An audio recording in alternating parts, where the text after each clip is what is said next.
welcome to Concert Pipeline. I'm Steve Jones. Today on the program we have Carmine Appice from the band Cactus. I've had the chance to interview Carmine a couple times over the years, and also was on his own podcast that he had during COVID times with his brother Vinny, Hangin Bangin. And we get into that just a little bit. He, I believe, thought I was Steve Jones from the Sex Pistols. Him and his brother did when they were reaching out to have me on the program, but they had me on anyway, and along with a couple of other rock journalists, and we had a good chat back then. So that happened. Let's see. I was toying with covering the Yellow Card and Third Eye Blind review that the show that I did that I went to this past weekend on this episode also, but we have enough content on this show for it to be its own show. So I might put that out as a bonus episode. We'll see what happens, but it'll probably get out in the next week or two. A lot of music from that concert to share on that episode. So no music on this episode, just a rock legend, Carmine Appice. So get into that in just a moment. Nothing too exciting going on in my world right now. Just enjoying summer, relaxing. Really getting serious about exercising and watching what I eat a little bit. I mean, I had pizza and margarita last night, but after I had done a 45-minute Peloton and done 20-minute strength cardio and a bunch of other exercises throughout the day, my goal, and I don't know if I've shared it on the podcast, but my goal is to lose 15 pounds by the beginning of July when I'm going on my cruise. So I've got a little bit of time left, but I broke the 10 to 12 pound range. So I'm seeing progress. I'm at least on the scale. And I want to hit that 15 pounds so that I can get it right back on the cruise, because I'm going to be eating a lot of crap, drinking a lot of crap, and it doesn't shed off unless I really work hard on the exercise. So I know what I'm planning on doing on my cruise that I'm taking my kids on, and I want to be ahead of that rather than behind it. So that's my goal, and I've been really putting the focus on this month, the past couple of weeks, and proud of what I've accomplished there. I'm going to take my daughter to see comedian Jim Gaffigan this weekend, so that should be fun. He's pretty funny. I've laughed at some of his specials. He's one of those kind of clean comics. Doesn't need the curse words to be funny, but he has some good stories and he knows how to put on a comedy show. Never seen him live, but he's going to be playing at the Meritage in Napa, so going to check that out. And then keep on. I mean, I'm really actually kind of focusing on scaling back because I've got so much going on this summer, and weekends are very busy. I almost got tickets to go see the River Cats Sacramento baseball team with my kids for Friday night, but it's going to be 95 degrees, and the game doesn't start until almost 7, and so that's to keep being out till like 10, and the kids would not be super excited about that. So I opted against it and slowed down, but we got an A's game coming up in a couple of weeks, and then probably a River Cats game later in the summer. Kids are participating in a reading challenge through the local library and tracking the minutes that they're reading, so that they can earn some prizes and stuff. So it's kind of what's going on. Don't want to waste any more time. Let's go ahead and bring in Carmine Appice from the band Cactus. They have a new album that just came out, like we talk about in the interview. It hit number 3 on the charts. It is Temple of Blues, Influences, and Friends, bringing a lot of special guests into this album that we talked about a number of them and the process and how it went, and just a great chat with Carmine. So let's bring Carmine on in. Hello. Hey, Carmine, how are you doing today? Good. How you doing? Where are you? I am out on the West Coast, outside of Sacramento a little bit. Oh, I just got back from there. Oh, nice. What were you doing in the Bay? Not the Bay. I was in Temecula. My son got married there. Oh, yeah, I saw over it. the weekend. Yeah, so I saw you just got married. Looked like the picture you posted looked like a pretty wedding. Yeah, Congratulations. it was really good. Thank you. Yeah, yeah, very cool. I Okay. bet you're proud. Yeah, it's good. They're in Switzerland right now. They Oh, just, that's it. I flew back from New York to New York. We have a place in New York, and yesterday I was flying to Florida, and my son was flying to Switzerland. It's funny. Totally different locations, but Yeah. that's cool. Have you ever played a show in Switzerland? Yes. Many times. Yeah, yeah. How are those sort of shows when you get out that direction? It's pretty much the same everywhere. Yeah, yeah. People like to Just beat rock, yeah, and they beat the rock. drums, rock out, and have a good show, right? Yeah, they have a good show. And we used to play in this place called Montreux, and that's the song that Smoke on the Water is about. The place burned down. Everybody Ooh, played there. yeah, Uh, yeah. it's How long right ago did on, it it's burn right down? on the water, right on a beautiful lake. Yeah. Yeah. When did it burn down? Just before that song came out, whatever that was. Okay. That In the would do it, huh? '70s sometime. Yes, yes. Well, you have a new Cactus album out. Uh, Yes, uh, doing well. yeah, yeah. I It saw it. just hit number 3 on Billboard, Number 3 on the Billboard Billboard charts. Blues chart, which that's what we were trying to do with it, and didn't expect it to break in so high, but that's fantastic. Yeah, yeah. No, it's doing great, and that's awesome. That's awesome. So, what does it feel like to put out another Cactus album at this point? The sun went in, so I don't think I need this. Well, it was, see my studio behind me, that's where it started, on Yeah, those drums. And, it was just one of them things that the owner of the label said, I'd like, because he likes Cactus. We've had some label, some records out on that label, and it did well. And he said, you think you can do this idea I have? What is it? He says, I think it'd be cool to get people who were influenced by Cactus all in one record playing the old songs with new interpretations. I said, yeah, I think I could do that. So I knew I had a lot of friends that like Cactus, number one, and I had a lot of friends, period. yeah, So we started doing it. I started it here in my studio. The drums were the first thing. yeah. You laid on the drums first, and then you made the calls afterwards. And then I put everything on afterwards, Yeah. which is So, not the usual way to do things. not typically, No, but usually you get a guitar and a click or a vocal and a guitar and a click, but starting with the drums was a bit strange. is that a new process for you? Or I had you never did taken it that approach before. before? I never Yeah, did it before.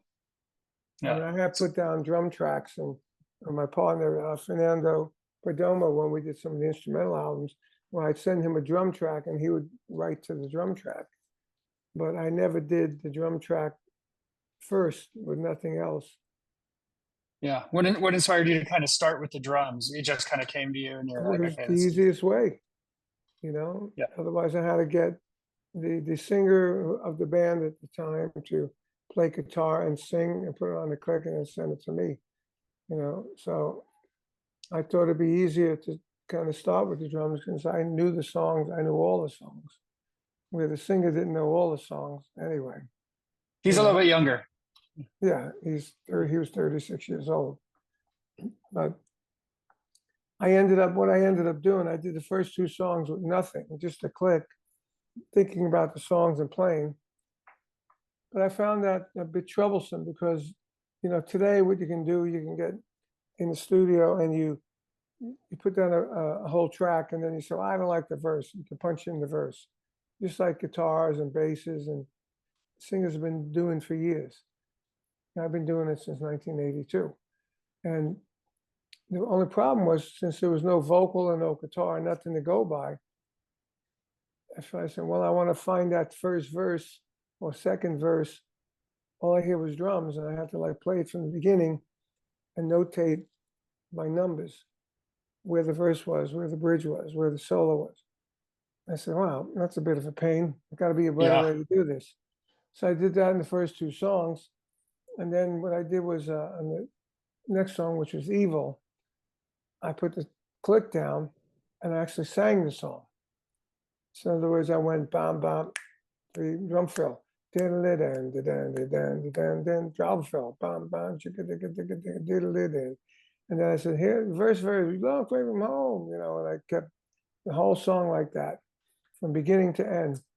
And then I had something to play to. And then when I was recorded and I want to fix something, I could see where the vocal is. So it tells me where it is in the song. So I didn't have to write notes down. So I did that with the other 12 songs and it came out good. Then I gave it to the singer, put a rhythm guitar, a vocal, and harmonica if need be. Yeah. And that's how it was put together. And you mentioned Evil. Tell me about getting Dee Snyder to play on Evil. I mean, Dee Snyder had played Evil before, and this, so I mean, Yes, this is a that's why I was talking to the drummer of Widowmaker, who was one of my drum students in the old days, and we still hang out. And I said, I just heard your version of Evil, Widowmaker. I said, yeah. I said, it's good, but you're playing the wrong drum part, because it's a unique drum part on that song. So, we've been friends. So when I started doing this, I said, I knew that Dee sang Evil and loved singing it. So I talked to Joe and he said, oh man, Dee loves Cactus. He loves Cactus. So I called Dee up and I said, we're doing this album. I explained it to him. I'd love you to sing Evil. I mean, there wasn't even a hesitation. He said, I'm in. Yeah. Like that. I said, great. So we did the track. We got Doug Pinnick on the bass.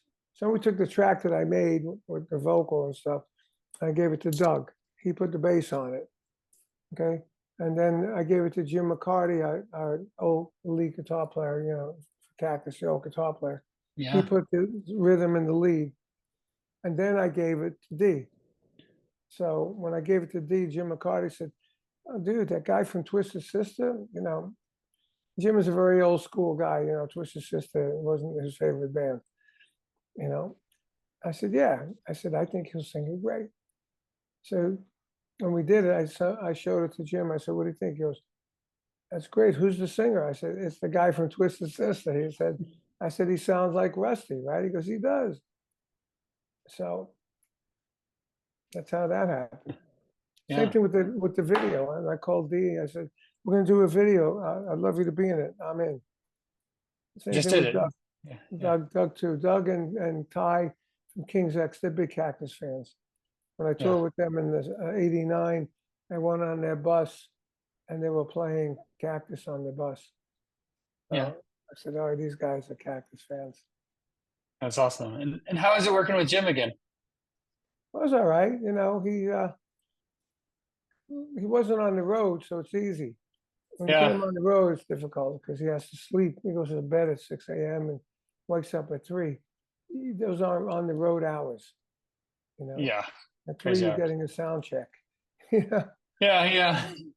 Missing most of the day. Yeah. You got to sleep. You got to sleep before that. Yeah. You played a show with Foghat a couple of weeks ago. Yes. Tell me about that show. That was fun. I actually got a video of me playing Roger's drums, checking them out, and then Roger playing a tom-tom, next to me, one of his. Yeah. And it was a lot of fun. So I said we should work something like that up again if we do some more gigs, which I think we're planning. I said we should get some glow drumsticks and put a black light on it. So it would be really cool. So his wife, his manager, said, that's a great idea. I said, well, let's do it. It's easy, Yeah, you can pull it together.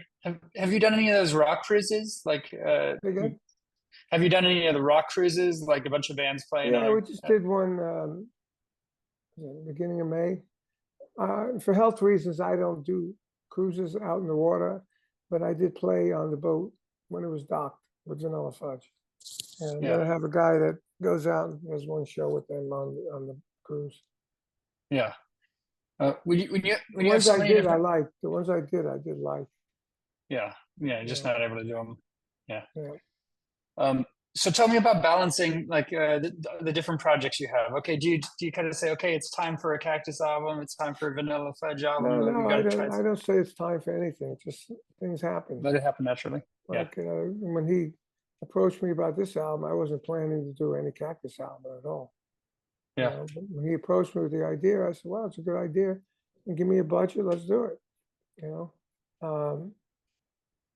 know, maybe I'm talking about maybe doing a Jeff Beck tribute album. With Tony Franklin, Deck Chiranin on keys, and me, and then bringing in, like not like the Eric Claptons and all that stuff, but bring in more like the Slash and the Steve Stevens, that era of guitar player. I know yeah, Jeff influenced all those guys, you know. yeah. And you had a lot of experience with Jeff Beck, so I know he was originally, going to be, a part of Cactus, Yes, and then he it was. didn't happen. So tell me about tell me some of your fond memories of working with Jeff. Jeff is, one of the best. I mean, we just released a Beck Bogan Appice 50th anniversary box set, and I mixed it with Jeff, and he we talked the last time before he died. He said, "This stuff is amazing. We're on fire. We're on fire." I said, "Yeah, we are on fire." And he said, "The playing is very humorous." I said, "What do you mean?" He goes, "Well, I'll do something silly, and then Tim will do something silly, and then you'd answer, but keep it all together, kind of thing." And when I listened to it all, I said, "Yeah, he's right. We always did that stupid stuff, There'll be a break, and he'll do some silly guitar thing, not anything that made sense. But he Yeah, was always good. One time when we used to do his what is it? That song, and then when it stopped, we hit him in the face. He'd go down on the floor as a gimmick, just fun. And one time it was his birthday, we hit him with whipped cream pie in the face. We didn't know if he was gonna like it or not. But he said it was okay, but he didn't know, so he breathed in. So he breathed in some whipped cream. you got some cream in the nose. Yeah. So, but he was a good sport about it. And then we said, "Let's do this every night." He goes, "Okay, it's a lot of fun." So we did it every night. Audience loved it. It was a surprise the first time, but then then you knew it was coming after that, right? Yeah, yeah. Yeah, yeah, Well, that's the way. You know, the fun was he didn't know the first time, but then for us, but for the audience, they didn't expect it the yeah, times after that. So yeah. when we No social media back then to spread those things around. no, kidding me, no, not even any computers back then. No, no, no. And No, Rod no Stewart, cell phones either. no, it's a different time completely. You could actually just be focused on the music and not be Yeah, plugged in at the same time. Yeah, no, it's just a lot of fun. I mean, you did press. That's how you got it. yeah, Interviews and reviewers or people that reviewed that show talked about it. So got in musical press. yeah, yeah. Rod Stewart was originally going to be in Cactus as well, Yeah, and then he had to drop out. But you've spent a lot of time with Rod Stewart. Tell me about yeah. kind of some of your experiences with Rod. Well, I mean, there's so many stories with Rod. I mean, one quick one is we're in Australia. He gets in the limo. I get in the limo, and he looks at me and says, "Oh, it's a drag being a legend." You know. I said, "Yeah, I know what you mean." So he looks at me and said, with like a smirk, "Yeah, you're the only one in the band that could say that," and slaps me 5. You know. But he was a good guy. He's a good guy. He wrote the introduction to my book, "Stick It: My Life of Sex, Drums, and Rock and Roll." It's an autobiography. He wrote the intro for it, and in it he says, "I fired Carmine. Fuck knows why." Regrets it, huh? Yeah, Yeah, yeah. Well, I don't know if he regrets it, but we had a good thing going. yeah, And he yeah, knew when I can do a drum solo, and he can go out and change his clothes, and he know that when he comes back, I'm gonna have the audience riled up. yeah. Good and jazz. Yeah. Yeah. Tell me about that experience of writing a book. I mean, like, how much time did that take you? What was your process A for kind of long time, packing everything into? a long time. I started in 1982. I did cassettes. Instead of writing, I did cassettes. I had 12 90-minute cassettes when I was on the road with Ted Nugent. I was traveling or sitting in the hotel room. I would do cassettes, cassettes, cassettes. I gave them to my manager, and somehow he lost 8 of them. You're like, But you I know had, what's working? yeah, I had notes on, what I was talking about. I check it off. I still have that book that has the notes in it. But, and then we had to transcribe the four that we had. That equaled like 125 pages of transcript. And then through the years, I would always like try and get a book deal. And then I got sidetracked. And finally, I had a manager in 2015 that said, we should get you a book deal. So he got me a book deal on VH1 Books, which was a big deal. And the deal he got me was a pretty good sized deal. And they gave me the writer. The writer was the guy that did Nikki Sixx's Heroin Diaries book. And it was a tremendous writer. So it took us a year to write it from that point, And then when we finished writing, we go to handle it in. And they said, oh, we're discontinuing the book department of the company. So me and him looked at each other. I said, great. But luckily, knock on wood, they gave me my advance. And I paid him. I made, my money on it for all the work. And then we needed to get a book deal. So he said, I know this company in Chicago called Chicago Review Press. And I think we can get a deal there. So we got a deal. It was much smaller. And we got a smaller deal in England. But I mean, if we had the original deal, it was with a major, one of these major book companies through VH1. And I wanted to get like a top 10 or a top something on the New York Times bestseller list. Yeah. It had all these great stories, but everybody in it, that I touched. But it did good. I mean, people have told me, publishers and everything, and there's so many books released. If you do more than 500 books, you're good. So we did over 10,000. So, wow. So I'm pleased that it happened. Maybe somebody will pick it up and do a movie. Yeah. I mean, you've had It's a got lot of some crazy stories. stuff in it. Yeah. Some wild stuff in it. I mean, it's called Stick It, My Life of Sex, Drums, and Rock and Roll. And that's what's in it. Yeah, and you didn't hold back at all. So No, we didn't hold back. I even told the writer, maybe there's too much sex stuff in this. And he said to me, all the middle-aged women love it. So we sell it at gigs. When we sell it, a chick picks it up and I go, it's X-rated. And they go, oh, good. I'll take 2 copies. Exactly. He was right. He was right. All those middle-aged women do love it. So, but everyone that's read it said it's really an amazing book. You probably haven't read it, so you should read it. I haven't. I'm trying to remember because I've interviewed you a couple of times, and I feel like maybe it's someone I did, but I don't know, it bunched together now. Believe me, if you read it, you'd know. I remember.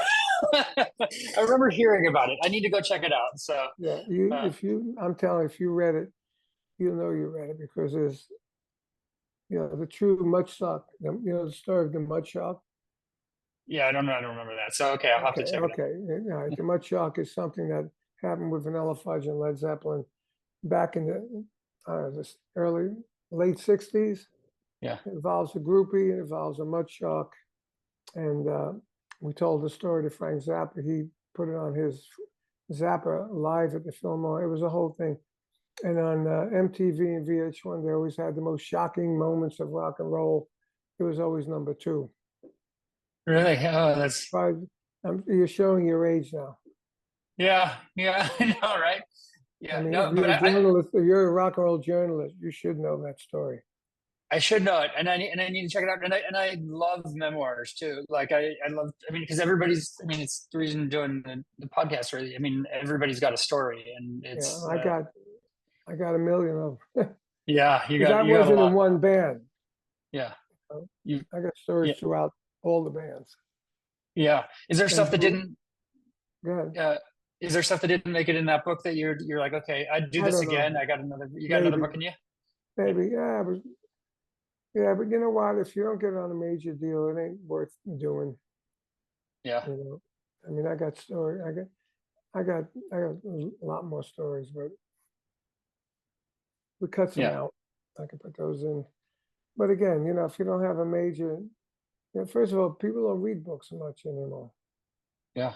I And do. I like I have a stack of books that I'm like trying to get through right now because I like okay, holding the book too. Most people, those that do well, still I read, used to do it read a digital. lot myself. Yeah.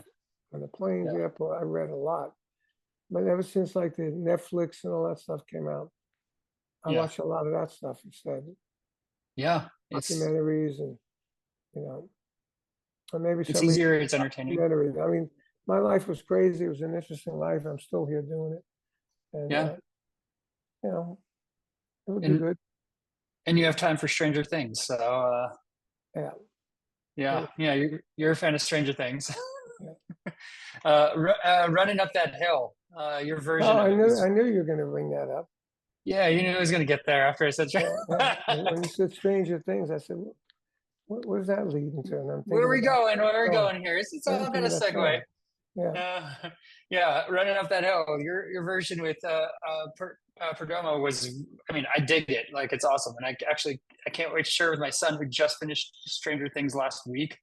And he plays running up that hill all the time. My So runs up that no, ours. no, no, I haven't had the chance to. He's at his mom's house, so I haven't had a chance to see him yet since I Oh, discovered your version of it. which But version? Oh, he plays the original version. yeah, Kate Yeah, which is Bush. pretty boring. I know, but it's like entwined throughout that. It's like it's I drilled into know. your brain. Well, Yeah, that's why I don't even know why we did that. As I was watching Stranger Things, I guess, and then I seen that come out and go up the charts again, and I said, well, like Vanilla Fudge, my group Vanilla Fudge, that's what we were known for, taking yeah, songs and redoing them and making them different. So we were doing that album. I said maybe we should do a version of that just for the hell of it. So we did, and then the label said, well, maybe we should do a video for that. So we made the video kind of like Stranger Things, yeah, like eerie, witchcraft and all that stuff. I thought it came out great, but yeah, kind of got screwed on that one because it's a rock instrumental album, not jazz rock, it's rock. yeah, And when you go for a Grammy nomination, there's an area, rock instrumental.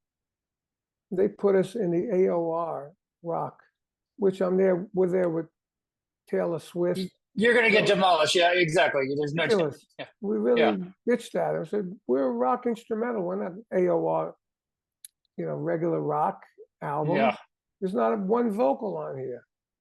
yeah. And Taylor Swift isn't rock either, but Yeah, come on.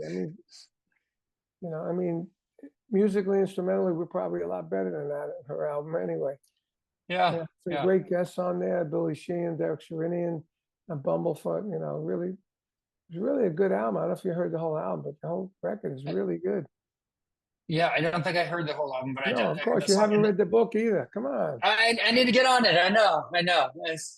But the video is awesome too, and it does have a strange. The video is good. Did you see the other video called Drum City?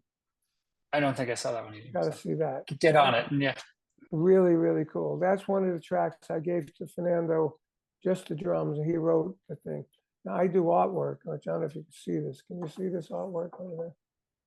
A little bit, yeah, yeah. Okay, so that is a city made of drums. Right, I draw it out, and then my buddy Ed Hecht, who's a proper artist, fills in all with the colors and stuff. So, we got the buildings, and we got the hi-hat is a bridge over the water, like New York City, and there's little cars running. So we did the video, Drum City, but we animated it. So the cars are moving. Fernando's walking over the bridge, as it's really a good video. It's like very cartoonish, you know, but Yeah. the song's called Drum City. Yeah. You know? And that's based off of your art that you did. And based off the art piece, and the art piece is the whole background, the whole. I mean, the hi hat. He took the cymbals off and he made flying saucers flying around. That's pretty cool. You know, awesome. that's How it. long have you been doing art? I've been doing it for, I don't even know, it's a lot of years. What we did, there's another one there called Drumhead. That one's Drum City. Everything was made of drums. You know, I did the pyramids, I did Stonehenge, leaning, and we renamed it like Drumhenge, right? Instead of Stonehenge, Drumhenge, or the leaning tower of Drumsa, you know, things like that. Yeah. Yeah. Oh, that's It's a lot awesome. of fun. I mean, I sold some units, but again, you know, it's not my main thing. It's just something I did with my friend as an experiment, and it Yeah. worked. It did okay. We did some art, you know, presentations in art stores and sold a few, but it wasn't my thing, you know. Yeah. Yeah.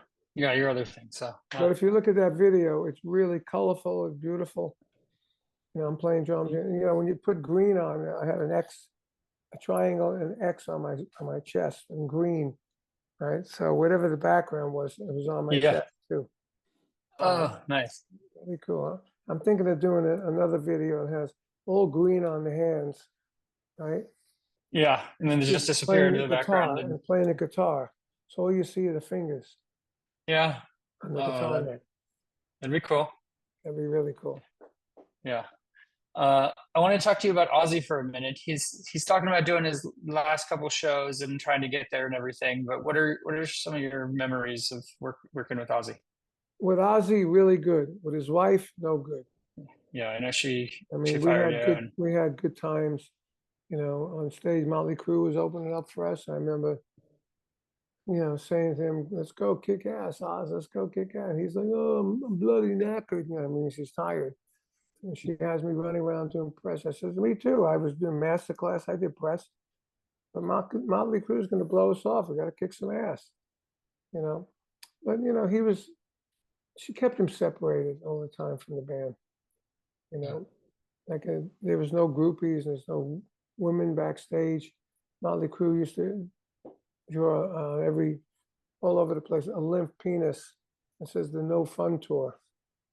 yeah, You know, yeah, and she's cool, but you know, very controlling. you know, and you know, I did the album with him. I finished the album. I was an associate producer on that album, and she took that off the album also when she fired me. I spent 2 weeks in New York City with Ozzy doing. They called me out of the blue. I didn't call them. They called me and said, "We want you to work with the band. We want you to go to New York and help our producer, who's what's his name? Bon Jovi, Tony Bon Jovi's Bon Jovi's cousin. I work with him with Vanilla Fudge." I said, "Okay." So I went to London I was in France doing another thing. And I went to London and we played and it was fun and everything was good. And then when we went to America, my manager at the time made a deal to have my own merch, you know, to have my own PR person. And I was going to do master classes in each market. And from the master classes, I gave money to UNICEF charity. And she didn't like it in the end. She didn't like it. So I was getting too much press and I was getting noticed too much. So she canned me. She said, "Your name is too big. You need to start your own band." That's exactly what she told me. And Taking the light off of Ozzy. And, then she brought Tommy Aldridge back. You know? Yeah, yeah, but Ozzy, the time with Ozzy was good. So No, I mean when I put King Cobra together, it was funny. I was at Mate Studios in L.A. and I had bought a truck, I bought a motorhome, and I had a van for King Cobra to go on the road. And we had this motorhome, and we were painting it white because the truck was white and the van was white. So I was at the place, and Ozzy was there auditioning drummers, funny enough. Right? And we had bought this big stage set for King Cobra, and we had it set up in the room. We were getting ready to go in and rehearse. And Ozzy comes out and goes, "Hey, Carm, how are you?" I said, "I'm good. How you doing, Oz? You know, we're friends." And he goes, look, I hope we still can be friends. I know you have a problem with my missus. I said, yeah, as I know it ain't you, so he goes, what are you doing? I said, well, I was up on this little scaffolding. It was about 3 feet high. I was putting tape and brown paper over the windows. So that when we spray it, it wouldn't do the windows. So it's just, you need a hand. I go, sure, get on the other end and hold this tape and we'll put it on together. He said, all right. See, it's funny seeing Ozzy up on this little, like scaffolding, Yeah. putting the thing on there. And then I said, well, look, we're going to go in and play a few songs and we have a short set to go over. You want to come in and have a listen? He goes, yeah. So Ozzy came in and listened to King Cobra, we did like 4 or 5 songs and he liked it. Yeah. He probably don't even remember it now. Kind of like Oh, that. sure. Yeah, you can only fit so much in there, right? So, Yeah. we didn't talk about Ted Nugent on the new album yet. You Yep, brought we him didn't. as well. So Ted tell is me an about bringing. old friend. I know him since 1967. With Amboy Dukes with Vanilla Fudge played gigs, and then my manager ended up managing him. So we got closer then. And I've been close to him when I was playing my last shows with Rod. It's a TV show. And Ted said, he said, when you're ready to play a man's music and you don't want to get tired of this wimpy rock, give me a call. So when I left Rod, I called Ted and started working with him immediately.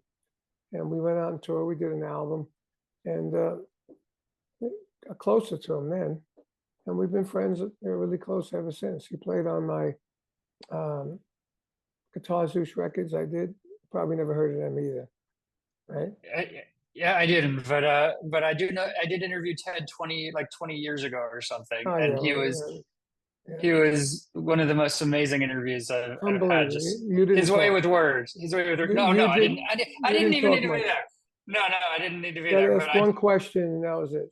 it started off, and then well, that was fun. I Okay, was 30 minutes later. I was doing that at the beginning of these interviews with this cactus thing. Then I looked at a few of them, and I realized I got to give the interviewer a chance to ask questions. Yeah. I You want to tell get the a whole couple questions. story of the album, so yeah. So that's why I'm letting guys do that. And then I went on Ted's podcast, and it was quick. I talked real quick, but it was great. He publicly advertised the album, and he's doing interviews for us now too. He just did an interview for Forbes magazine for us. Oh, Part nice. one was more about him. Part two is all about our album. You mentioned the album, yeah. Yeah, oh yeah. But we've been a long time, and he's a Cactus fan. He loved McCarty. He loved Rusty. He came from his band. Those are the original guys in the band, if you didn't know. And Yeah. and then so I called him. I said, look, we're doing this album. I explained it. Just like Dee, he said, I'm in. I said, okay, what song you want to play? I want to play One Way or Another. Okay. Sent him all the tracks. He played on it, and it was interesting because he's the only one that didn't play it exactly like the record. When the verse came, he did his own kind of groove. When I first heard it, I said, oh man, Ted went off the groove, off the riff. Listen to it, I said, I like it though. I like it. Yeah. My co-producer, Pat Regan, he does the mixing. He's like a musical director on it. And I said, what do you think of that? He says, I like it. I said, I like it too. Let's leave it. So we left it. So when he did the same thing with the video, you want to do the video? I'm in. So I said, remember, you played it differently. He goes, yeah, I know. I said, well, good. Because we really like that. And, in the video would be great. So it took him a few days to do the video. I told him that Doug Pinnick is singing on it before I gave it to him and playing bass. He said, I love those guys. So it was me, Doug Pinnick, and Ted. And people go, man, what a trio. What a trio. Yeah. Said, yeah, what a trio. You never know. Yeah. You ever get a chance to hunt with him? To do what? Did you ever get a chance to hunt? Well, I'll tell you, I'm not a hunter, but I'll tell you a funny story. When I was in the band, we were rehearsing at his house, and he had this beautiful girlfriend named Pele. She's from Hawaii. She was gorgeous. And she would cook dinners and all that stuff. So one day Ted said, I'm going to go to bed. I'm up early. I'm going to go hunting. I said, hey, maybe I'll go with you. He said, let me explain what I'm going to do. I'll be up like 5 o'clock. I'll get dressed in my hunting gear, and I'll go out with my gun, my rifle, and my bow and arrow, and I'm gonna lay in the wet leaves for a while until something comes by. It could be there for an hour, 2 hours, until I get him. So he says, "You want to come?" I said, "You know what? I think I'll stay home and have breakfast with Pele." I didn't Yeah. go.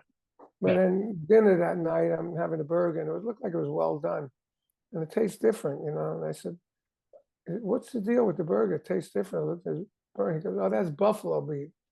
Buffalo meat." And I looked up right above us on his dining room was a gigantic head of a buffalo.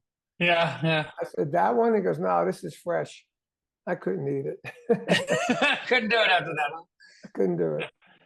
Yeah. That's awesome. Yeah. I'm not But a he's big, a great guy. I love Ted. You yeah. know, his politics are great, you know, because he tells it as it is, you know, and, you know, we all know the state of this country, you know, and he did a tour, and I saw a video, and he goes, boom, boom, gah, boom, boom, gah, fuck Joe Biden. And the whole fucking audience sang it. I went, oh my God, this guy, he holds nothing back. He doesn't hold back at all. No. But I love that about him. He's if he don't like you, he'll tell you he don't like you. If he Oh, loves yeah. you, he'll tell you, "I love you, brother." You know, Yeah. and Yeah. that's a true It's human being.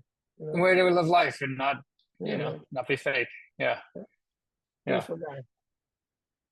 During the pandemic, you did a podcast with your brother, Hangin Bangin, Yeah, and yeah, I was on one of those episodes with you all, and you what? but yeah, What'd you yeah, do? uh, we talked about Why were whatever, you on it? because you brought me on, and I think you thought I was Steve Jones from the Sex Pistols, but I was still on, so. Oh, I don't even Yeah, remember. you had some rock journalists on, and I forget who Oh, there were maybe a it couple was a other ones. journalist. Maybe it was a journalist kind of show. Yeah, it was Yeah, one we of did a those. lot of weird shows. You know, it was great for COVID and everything. And then, you know, we never got paid a dime. We did 85 episodes. You Yeah, know, they're in the can. They were good. We had a lot of people on it. yeah.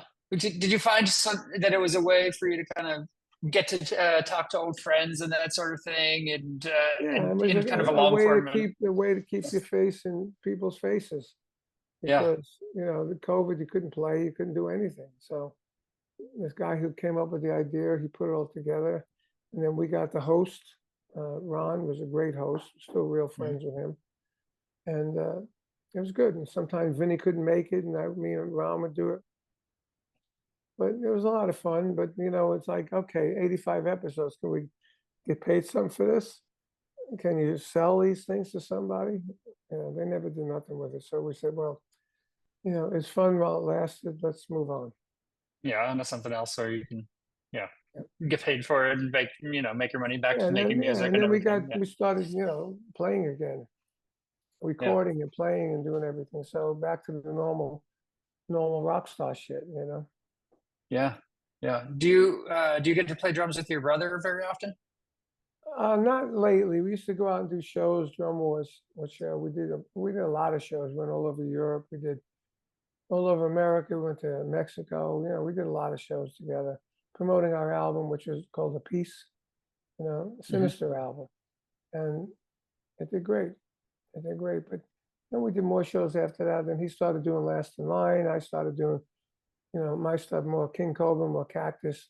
Now I do a show called the Tonight's the Night. It's a Rod Stewart show with me and a girl that played with Rod for 14 years, and this guy that looks exactly like Rod, sings like him, and runs around the stage like Rod used to run.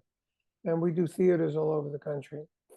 And yeah, I saw you have a lot of those dates throughout the summer for Yeah, tonight's yeah, night. yeah. So Yeah, we're doing that, and you know, I just want to play. You know, for me, it's not about the money. I'm not going to make big, huge amounts of money. You know, all that money's been made. You know, unlike the big acts like Rod, they still go around the world, do 20,000 people at $1,000 a ticket. it's gnarly. It's just the price Yeah, of yeah. arena shows. That's why all the tributes are doing so well, because Yeah, people can't afford to see the real thing. But for me, it's good because I tell stories about my days with Rod. you know, we have a shirt that says Sex Police and a hat says Sex Police. And people go, what is that? If you look at the Passion video, the whole band's wearing these Sex Police shirts. Basically, what it was, it's in my book as well. So you didn't read the book, so you don't know.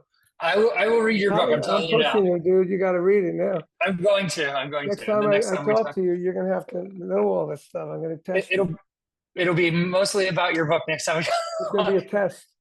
Okay. Anyway, so what happened if we know, like, somebody disappears with a girl and they're in their room getting down, so we all put our shirts on and come up the hallway and go, Sex Police, where the Sex Police, Sex Police, Sex Police. So if you hear that coming down the hallway and you got a chick, it's like, it happened to me a couple of times. I said, be quiet. The girl said, why? I go, listen, you hear that coming down the hallway. I said, you don't want to let them know that you're in here with me, because they'll break through the door. And that's the end of whatever you're and it ends of everything that's going on. So that's what the shirts say, Sex Police, and the hat says Sex Police. So once I tell the story and we play Passion, and the guys go out and buy the shirt. Then you're selling some Sex Police shirts, yeah, exactly. So it's fun, and we tell the story. People get ready, and we keep hanging on. We'll tell little stories. So it's music and stories. And story. And then we got background. A whole big video presentation on the background. It shows me with Rod, shows her with Rod, shows a singer, on stage by himself, and little things, people get ready and you keep me hanging on. Do you think I'm sexy? All through and then, psychedelic, stuff. And that's pretty good. It's a good presentation. And when we really bring the whole thing up, we have a white stage, we shoot confetti, and we got these aero dancers that go up like that. And, it's just, all of Rod's shows when I played with him, they were fun. Yeah.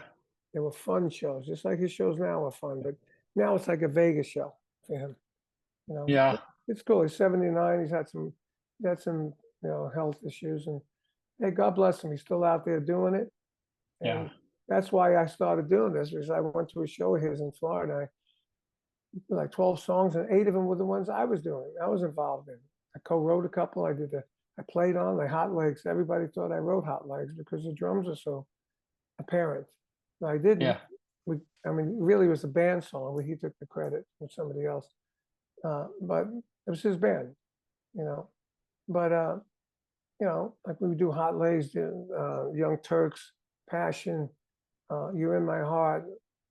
You Keep Me Hanging On from Vanilla Fudge. We did that on his first album with him, me and him, and Maggie May, Do You Think I'm Sexy? All those big songs, And we do an intermission. First half is I call the wimpy songs that Ted Nugent called the wimpy songs. Some guys have All the Luck, Forever Young, those kind of songs. Right. Yeah. And then there's an intermission that I come out, and I get the mic in the front. How you guys doing? Blah, blah, blah. Catcher was with Rod 14 years. I was with Rod 7. We have 21 years of Rod on this stage tonight. So you ready to rock? Yeah, you ready to rock? Get him riled up and then go around Hot Legs. Get him singing. Yes. It's great. It's really great to play those songs again.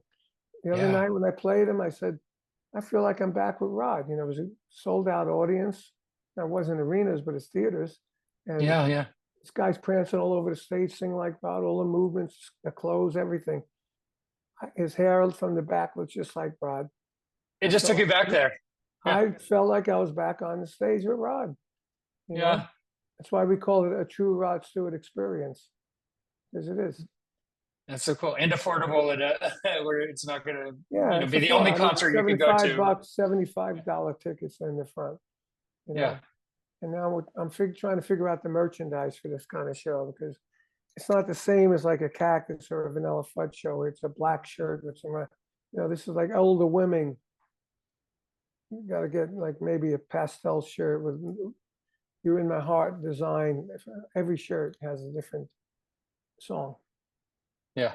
But they got to be designed for women, very delicate, not not hard or anything. Yeah, exactly. Yeah, I tried that. It didn't work. So didn't saw so many of those. Actually, I talked to a couple of older women, and then my wife said, I can design some of these. So she did.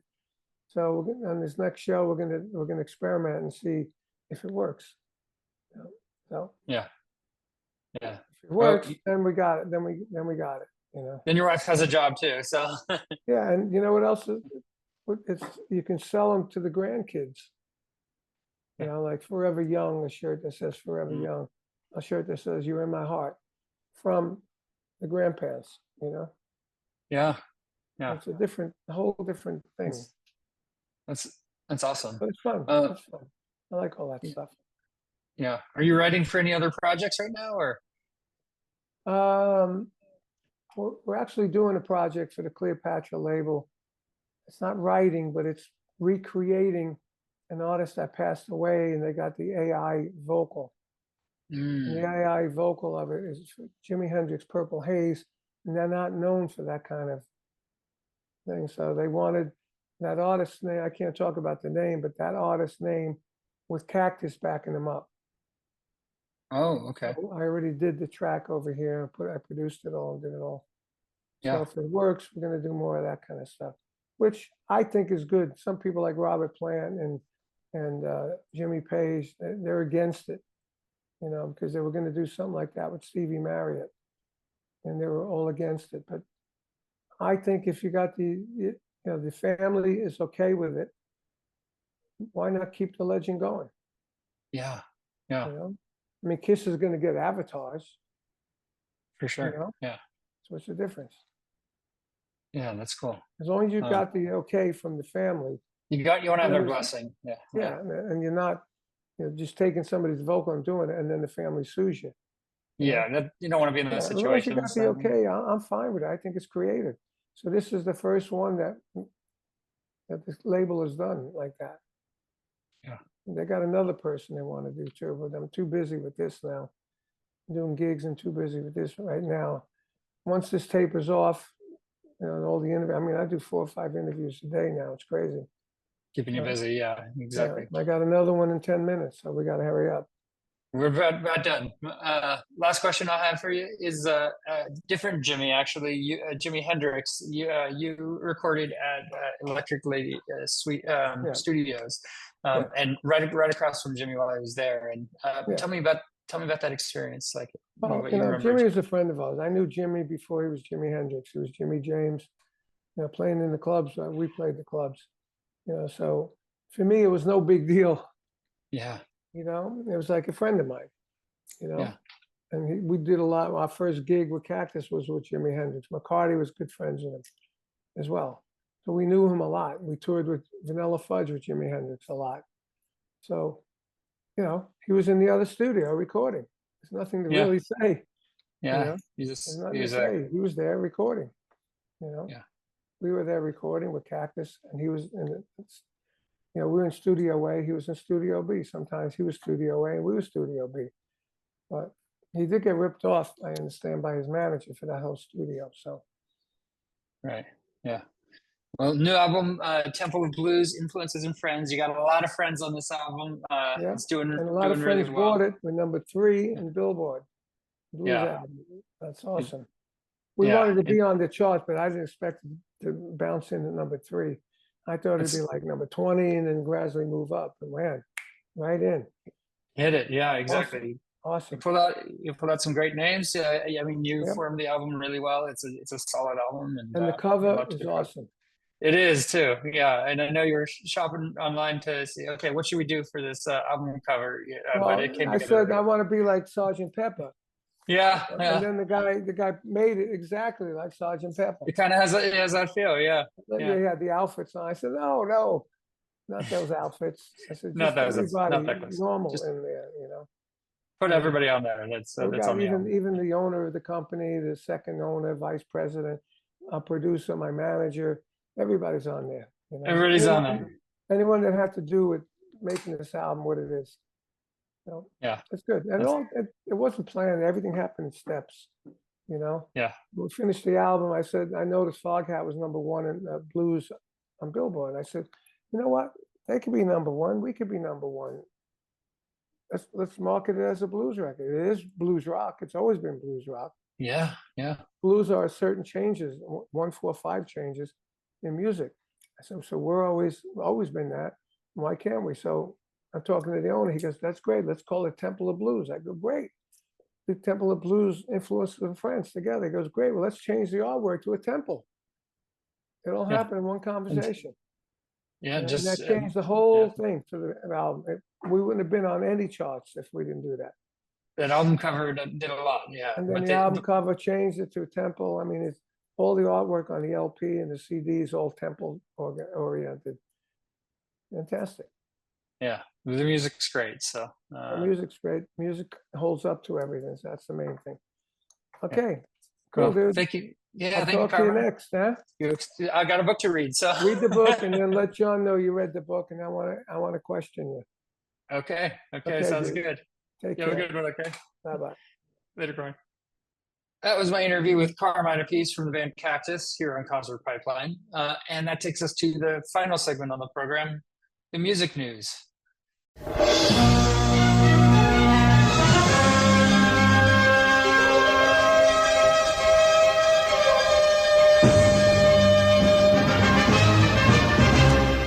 All right. Top story is Justin Timberlake.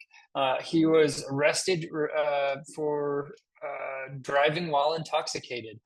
Not the guy that you expect that to happen to, because he seems like he's got his life pretty much in control at this point in the game, and you don't hear a lot of this sort of stuff from Justin Timberlake. But even his mugshot was just like, perfect Justin Timberlake. He didn't look crazy and disheveled or anything along those lines. But the cop who arrested him reportedly didn't recognize him, and Justin said it would ruin his tour when this happens. Well, making bad decisions does kind of come with consequences, and so he was arrested in Long Island, New York, for driving while intoxicated. According to a complaint obtained by the New York Post, the 10-time Grammy Award winner claimed to have consumed just one martini before following his friends home in his car. I don't think one martini will get you over a .08, but he allegedly refused a breathalyzer, as per his lawyer. The charge was a single count based on he refused the breath test. He also is charged with 2 other court citations, running a stop sign and not traveling in the correct traffic lane. And there's more information. Insiders speaking with Page 6 claimed that the officer was so young he didn't even know who Timberlake was. Okay, that's surprising, because I think even the young kids know Justin Timberlake, but I guess not. And Justin said under his breath, "This is going to ruin the tour." The cop replied, "What tour?" And Justin said, "The world tour." So he's due back in court on July 26th, and his friends were near the arrest and pleaded with police to let him loose, but officers refused. And Timberlake recently released his 6th album, Everything I Thought It Was. In a 3-star review, Enemy wrote, "Timberlake is a less beloved pop superstar than you probably should be 25 years after he's saying It's Gonna Be May on an era-defining NSYNC banger." So that's what Justin Timberlake's got going on. This one's pretty touching and sad. Liam Gallagher says he saves a seat for Noel at every solo show. Confirmation comes after a picture of a reserved sign with Noel's name was shared on social media. You're never getting Oasis back together. They're never going to see eye to eye on that. I mean, you see bands reuniting and pulling in the cash really for these reunion shows, and bands even like Yellow Card and Third Eye Blind that I saw this past weekend saying they're playing the biggest shows they've ever played, not off of new music necessarily, but just off of reuniting and hearing the old tunes. Bands, people are suckers for that. So Simon Love this ex-user shared a post saying he had attended a Liam Gallagher show where he noticed that a seat had been reserved for Noel. He wrote in the post, "I'm in a hospitality box at Liam Gallagher, and I've just seen this on a seat in front of mine." And there's a picture, reserved Noel Gallagher. Unfortunately, Love later revealed the photo was snapped during a Jesus and Mary Chain show in 2014, and they was just having a laugh with the post. What? But Stereo Gun points out, Liam confirmed that he does in fact reserve a seat for his older brother at all of his shows. When a now private account asked Liam if he saves a seat for Noel, he replied with a short and direct, "Yes, you never know." It is currently unknown if Noel has ever attended one of Liam's solo gigs or if he's ever aware the spot stood saved for him, but I would say he's probably not been there. All right. John Bon Jovi fans are asking for refunds after receiving the latest album. Oof. They feel slighted after getting their hands on the album Forever, Daily Mail is reporting. Fans are taking to social media accusing Bon Jovi of using auto pen, which is a common practice even for presidents signing legislation. Let's see here. It's a John Bon Jovi autograph for the same price as an unsigned CD, and people are still complaining. I guess there's he autographed albums and used this auto pen, but these signatures in question on albums were studied by an autograph authenticator for who determined the use of auto pen, and let's see, NJ.com is also reporting the special edition costs the same price as the basic option. Still, if it's true, fans purchasing the latest album expected a little more from the artist. And this one ex-user says, "I don't care if it was super expensive. It's the principle of the thing. Disappointing." Okay, so they're not getting an actual signed album, but there's a picture of Bon Jovi that he tweeted saying, "Hard at work, limited number of signed Forever CDs remaining in the store. Get yours." And so I don't know. I guess people feel like they were taken, thinking they're getting a John Bon Jovi signed album. I guess it's not the content in the album that they have a problem with. It's the fact that he supposedly signed it, but maybe didn't. Stevie Nicks has admitted that Fleetwood Mac will never reunite. Fleetwood Mac, one of the most critically and commercially successful bands in rock music history, is no more. Stevie Nicks, fresh off a headlining set at Bottle Rock in Napa, confirmed as much in an interview with Mojo magazine. While Fleetwood Mac was known as a quintessential Los Angeles band, two of its key members, Nicks and Lindsey Buckingham, had deep ties to the Bay Area. Buckingham was born in Palo Alto, and Nicks lived in the Bay Area for a time while growing up. The two singers, and once romantic partners, attended a Menlo Atherton High School and San Jose State University together before moving to LA. But let me see, what are they saying though about but after the death of Christine McVie in 2022, Nicks is putting to rest any idea that the band will reunite. Without Christine, no can do. There's no chance of putting Fleetwood Mac back together in any way. Without her, it just couldn't work, Nicks says. So I guess that's a hard no from her. And last story here before we wrap. Tom Morello and Nandy Bushell covered John Lennon's Power to the People at the Download Festival. Tom Morello's been hard at work behind the scenes on Bard Plays Withdrawal from the Metal Festival. And Nandy Bushell, if you're not familiar with that name, she's a powerhouse, like 13-year-old girl who, became famous when she had a back and forth drum battle with Dave Grohl during COVID. And in Dave Grohl's own testament, played his songs even better than him. She's amazing. And then a lot of other amazing rock musicians and other musicians came out of the woods and really took to her and embraced her as, in the community. Tom Morello is one of those, and brought her out to play at Download Festival and as a special guest. And her appearance came at the tail end of Morello's set, which had included songs like a Stone, a Rage Against the Machine melody, and Killing in the Name. During the cover of Power to the People, the band stepped aside. They let Bushell go wild on the drums for a quick solo, and you can see video of that online, of course. So check that out. Nandy Bushell, super cool. And I'd love to see her live one day because she's just so amazing, such a great energy, and well beyond her years in terms of talent. And so that is our show for today. Like I said, next week we may have an interview, or we may have the Yellow Card and Third Eye Blind review from that show, including a bunch of songs from the set that they played. But for all of us here at Concert Pipeline, I'm Steve Jones. We'll catch you next time.